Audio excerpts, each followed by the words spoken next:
Hello, I'm George Peroulas. Coming up on Below the Line, we explore the most coveted positions on a set, the director and the assistant directors. So keep watching. The action begins now on Below the Line.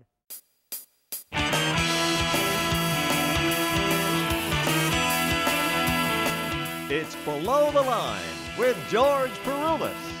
Tonight's guests are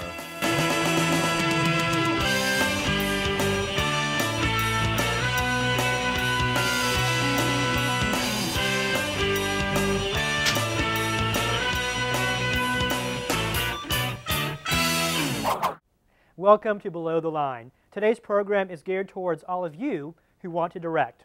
You'll learn from a veteran film director with hundreds of credits and an assistant director who explains how they keep a production on schedule.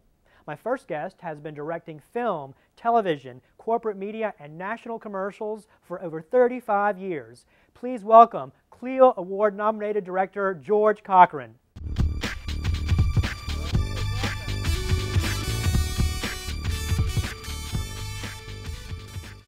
We're so glad to have you here. Thanks again. Oh, thank you.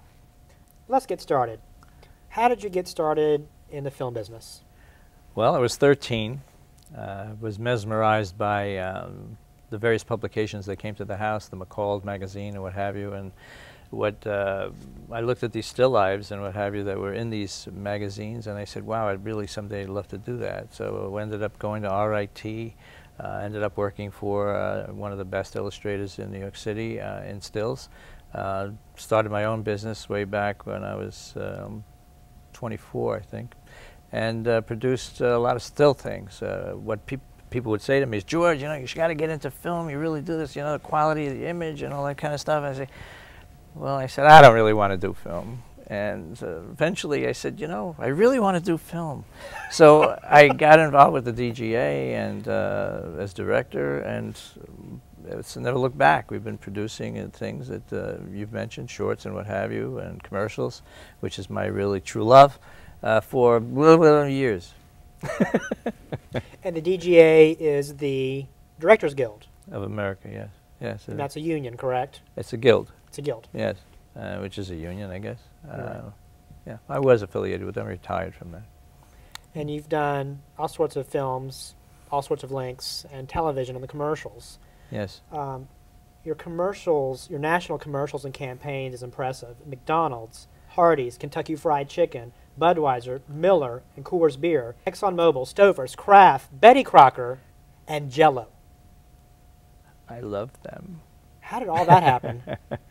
Well, you know, when you take somebody's bio or you take their life and you put it all in one little sentence, it seems like it all happened overnight, but it didn't. It took years to develop a reputation, and essentially what I became was an insurance company. They would say, hey, you know, Cochran's, somebody's going to deliver for you, and not only that, going to add to whatever the storyboards offered. Love all of them. They really had a great run. It was really very, very positive time for all my crew, which is what your show's about, and for me. You were nominated with 4 Clio Awards, which is the highest honor in advertisement. And tell us about what those spots were. Well, there was a Jell-O spot, which, as you mentioned last, which won that nomination, and there was a child abuse thing I did for that organization, which won. Another one was for a different beer, New Amsterdam, and off the top of my head, I can't remember what the 4th one is. It was another, obviously, pretty good commercial to get nominated. I don't remember that one. But, yeah. Well, good. That's very impressive. Well, thank you. How do you transition between doing those commercials and, let's say, a film or a corporate project? What's the difference in your work and how you work on those? Well, it really, the biggest thing is if it's live. If it's live, it's a whole other world that we live in. If it's not live, it's very consistent with actually producing commercials. And producing commercials is a lot of homework. I mean, you really need to have pre-production, because every aspect of it that you can eliminate before you get on the set is really going to be a time saver and a money saver in terms of production dollars and crew time. Crew time is a very, very expensive proposition when you're talking about union, which is what I always was. And you have an opportunity then to bring all these aspects of it together. We'll talk about the communication between a director and the below-the-line crew, which includes the assistant directors and the other crew members. Communication is very important, especially when it's so expensive to bring everybody together. Generally, I hired people from scratch. They would come in. They had a work ethic, which was really very, very important. Now, that was true with certain stations, and it worked very, very nicely in certain departments. But when you had, you know, a DP or a camera person or a gaffer or a grip or on that level, it came from the kinds of experience. So what you have to do is knit them together. They generally all know each other, and you get to be part of their clique. So you're accepted into the clique. It's not a question of you having a clique and they being accepted. It's all crew people know each other, and it's wonderful. And being accepted is an honor. And I get to be one of the guys, and we all work together. If you're the kind of director that actually knows what they're doing, it's really easy. It's actually easy, because when you talk about f-stops and stuff like that, and depth of field and understanding the focal lengths of lenses, it's really, you know, they go back and they say, hey, this guy actually knows what he's talking about. Yeah. And so it's easier. It's when you don't know those things that the crew is going to say, no, you know. But I'm one of these trench guys. I'm really, like I said before, I'm really hands-on. Yes.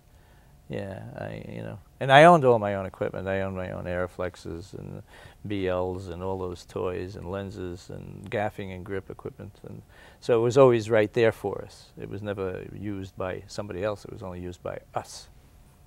That's a key word, us. What tips can you share with the below-the-line workers who aspire to become above the line? Oh, go for it. Stay in there. Work hard. I mean, there's so many stories about people getting off the ladder in terms of a gaffer, getting on the dolly, and so many of those things that they definitely should do. I mean, I was a kid. I mean, you know, a kid. Everybody gets the shot of being a kid. And I had my tool, high tech, was a broom.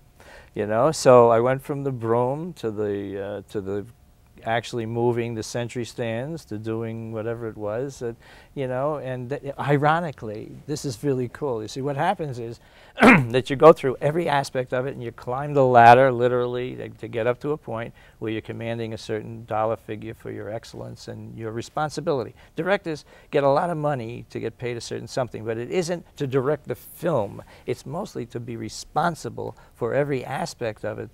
That's why they get paid so much. Making the film should be your love. Organizing all that business stuff and making it happen is really the compensation issue. So, you know, what I'm saying is that people should do that. I started with the broom, and the irony, again, to get back on track, was that you finish with the broom. See, because I used to, all the time, still do it, is that I'd be sweeping the floor. You know, in the mornings, it's therapy. I'd get there first. At 7:30 call, I'd be there at 6. You know, and I'm sweeping the floor, and PAs and other people would come in and say, what are you doing, Mr. Cochran? I was like, I'll do that for you. No, I'll take care of it. I really want to do it. Therapy. It's good to, and it's not beneath me to do that kind of thing. I'm not a trench guy, like I said, you know. It's part of your preparation for the day, like getting into character for an actor. Exactly. They have certain steps to get in the mood, get in the role. And you totally understand. You totally understand, because you are an excellent actor. Well, thank you. My pleasure. All right. We'll have more coming up with George Cochran right after this. We'll be right back with more Below the Line.